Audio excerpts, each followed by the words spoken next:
अस्सलाम वालेकुम क्लास। आज जो हमारा टॉपिक है that is developing persuasive business message, कि हम एक बिजनेस जो परसुएसिव बिजनेस मैसेज होता है उसको डेवलप कैसे कर सकते होते हैं। Before this we have studied the concept of persuasion and what does it mean by persuasive message, और हमने ये भी देखा था कि परसुएसिव मैसेज को कंपोज कैसे किया जाता होता है। आज हम ये देखने के how to develop a persuasive business message. सबसे पहले ये देख लेते हैं कि परसुएशन होता क्या है। एक रिपीट कर लेते हैं। Persuasion is something that is used to change the mindset of the others, that is used to change the belief system and the traditional thoughts of the readers or the audience। जो दूसरों के point of view को change करने के लिए method use होता है, यहाँ पे कम्युनिकेशन यूज़ होती है, उसको परसुएसिव मैसेज या परसुएसिव कम्युनिकेशन कहते हैं। और आज हम ये देखने कि इसको डेवलप कैसे किया जा सकता होता है। बिलीव ये होता है that most of the people believe that your success as a businessman is closely tied to your ability to encourage others to accept new ideas and change the old habits और act on your recommendation. क्या होता है, क्या है, आपकी success तभी तस्वीर की जाती है जब when you have the ability to change the mindset of the other, जब आप लोगों के माइंडसेट को चेंज कर सकते होते हैं, जब आप लोगों को मुतासर कर सकते होते हैं। Because persuasion is used to inspire the others. जब आप उनको इंस्पिरेशन दे सकते हैं और वो आपके इंस्पिरेशन से इंस्पायर हो के आपके मुताबिक एक्ट कर सकते होते हैं, तब ये कंसिडर किया जाता है कि फलां बंदा जो है वो सक्सेसफुल है in the field of business communication.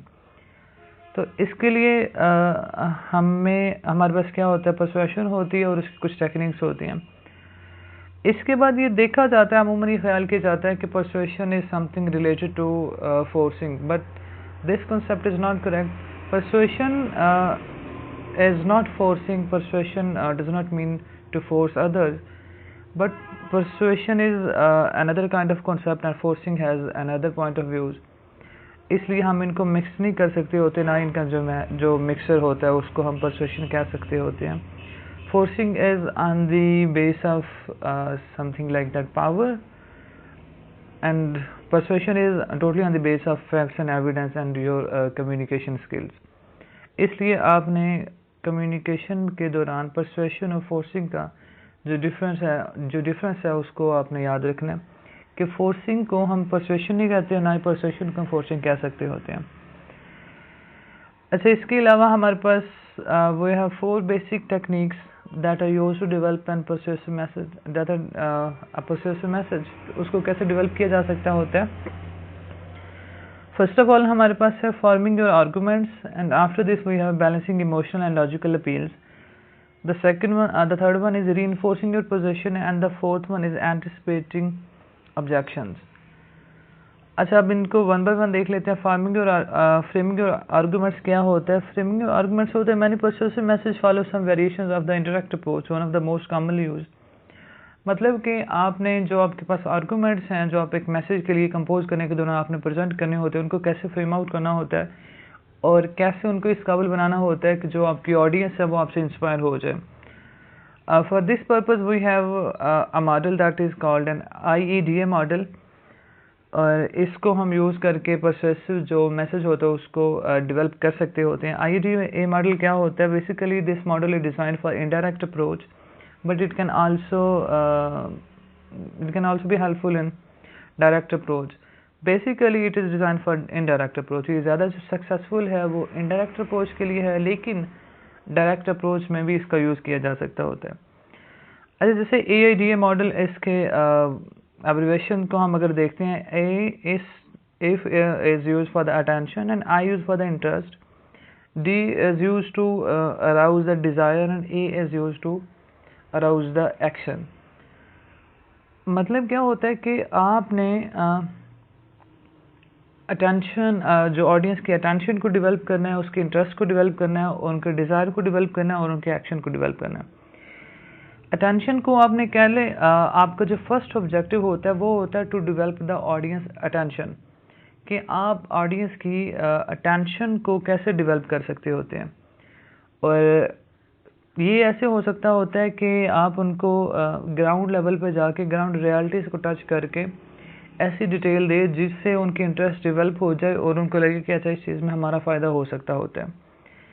उसके बाद होता है इंटरेस्ट। इंटरेस्ट को डेवलप करने का मेथड ये होता है कि आपने ये रियलाइज़ करवाना होता है अपनी ऑडियंस को कि अच्छा ये जो चीज़ है, ये जो प्रोडक्ट है, ये जो मैसेज है, ये सिर्फ आपके बेनिफिट जो है ना, आपके बेनिफिट के लिए। और अगर आप इसको फॉलो नहीं करते या ये इस प्रोडक्ट को जो है ना वो ख़रीदते नहीं है, तो हो सकता होता है कि इसमें आपका जो है लॉस हो सकता होता है। और इसके अलावा हमारे पास है डिज़ायर।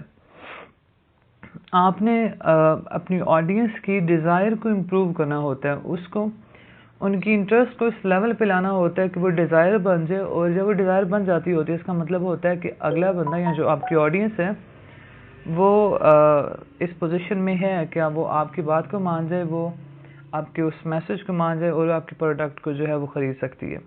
यहाँ पे आपके मैसेज पे, आपके रिकमेंडेशंस पे अमल कर सकती होती है। यहाँ पे आपकी इंटरेस्ट के अकॉर्डिंग जो है वो एक्ट कर सकती है।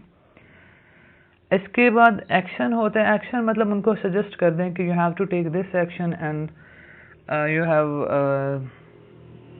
समथिंग लाइक दिस, कि कुछ भी आप उनको एक टाइम दे सकते होते हैं कि अच्छा आपके पास इतना टाइम है, उसमें आप इस एक्शन को फॉलो कर सकते हैं। इसके बाद हमारे पास होता है जी दूसरी जो हमारे पास कैटेगरी है, balancing emotional and logical appeal. Emotional appeals क्या होता है? इमोशनल अपील होती है that is it is an attempt to connect with the readers feeling sympathy, for example freedom, success, compassion, free and comfort, etc.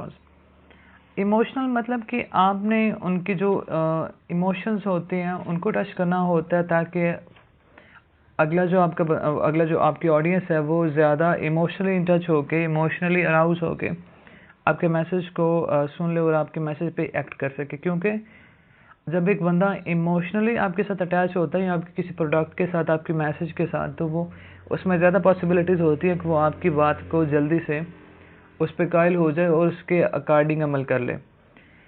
दूसरा हमारे पास होती है logical appeal. Logical appeal basically it is based upon the facts and the figure.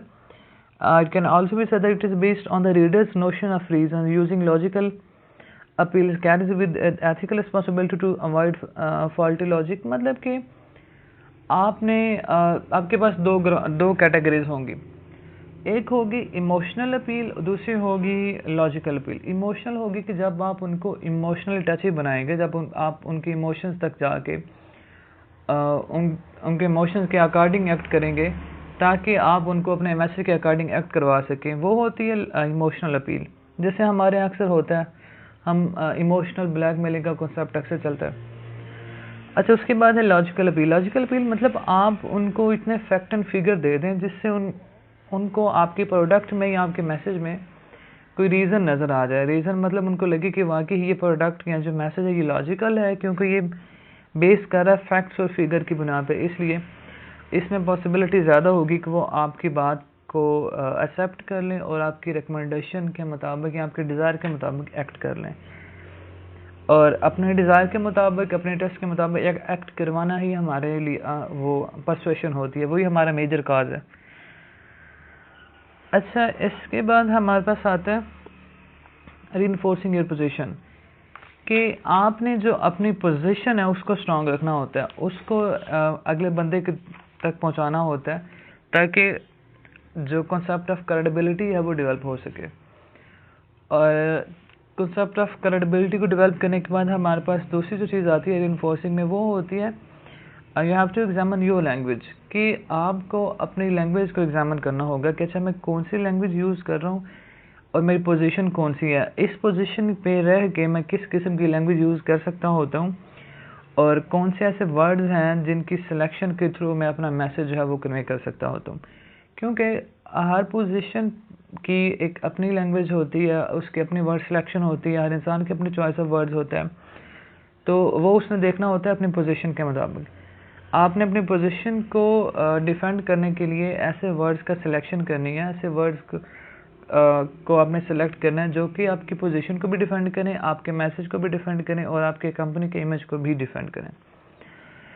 इसके बाद आपने language में ये देखना होता है कि अच्छा लैंग्वेज सीरियस यूज़ करनी है, लैंग्वेज आपने फ़नी यूज़ करनी है, या फिर आपने लाइट लैंग्वेज यूज़ करनी है, आपने कॉम्प्लेक्स लैंग्वेज यूज़ करनी है। इसके अलावा आपने कौन से मेटाफर्स यूज़ करने हैं और कौन से फिगर ऑफ स्पीच जो है वो यूज़ करने होते हैं। इन सारी बातों का आपने रीइंफोर्सिंग योर पोजीशन में ध्यान रखना होता है। इसके बाद हमारे पास आता है एंटिसिपेटिंग ऑब्जेक्शन, कि जो एक प्रोडक्ट होती है या एक जो मैसेज होता है वो जब ऑडियंस तक डिलीवर होता है तो ऑडियंस के उस पर रिएक्शन क्या आ सकते होते हैं, और ऑडियंस कैसे कौन से ऑब्जेक्शंस आ सकते हैं उस मैसेज पे, उस प्रोडक्ट पे, और आपने उन मैसेज या उन प्रोडक्ट को कैसे डील करना होता है। ये चीज़ आपने पहले ध्यान में रख लेनी है, क्योंकि for example even powerful persuasive message can encounter an audience resistance, कि होता ही है कि आप का मैसेज जितना भी पावरफुल हो, जितना भी परsuasive हो, उसमें भी जो ऑडियंस की रेजिस्टेंस के चांसेस हैं वो मौजूद होते हैं। ज़ीरो ऑडियंस रेजिस्टेंस कहीं पे भी नहीं होती, जितना भी परsuasive बना लें, जितना भी उसको अच्छा बना लें, ऑडियंस रेजिस्टेंस के जो चांसेस हैं वो हर जगह होते हैं। आपने ये करना है, आपने अपने आप को प्रिपेयर रखना है इसके लिए कि हमने इस जो ऑडियंस रेजिस्टेंस को कैसे डील करना है, और उनके कौन से आंसर हो सकते हैं, कौन से क्वेश्चन हो सकते हैं, और कैसे हमने उनको आंसर करना होता है, ताकि ऑडियंस को किसी किस्म की कंफ्यूजन क्रिएट ना हो और वो आपके मैसेज या आपके प्रोडक्ट को एक्सेप्ट कर ले।